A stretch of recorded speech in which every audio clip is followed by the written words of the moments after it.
अब समय आयो राष्ट्र जोगाउने हो भने, राष्ट्रिय एकता कायम राख्ने हो भने देशको समृद्धि र उन्नतिका निमित्त हामीलाई साथ दिन सबै देशवासीहरूलाई आह्वान गर्दछौँ।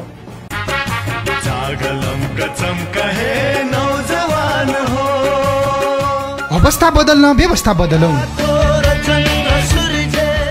संवैधानिक राज संस्था पुनस्थापना, सनातन हिन्दू अधिराज्य पुनस्थापना, संघीयता खारेजी, भ्रष्टाचार नियन्त्रण र सुशासनका लागि यही चैत्र 15 गते काठमाडौँ कोटेश्वर स्थित तीनकुनेमा हुने बृहत जनआन्दोलनमा सहभागिताको लागि सम्पूर्ण राष्ट्रवादी नेपालीहरूमा हार्दिक अनुरोध गर्दछौँ।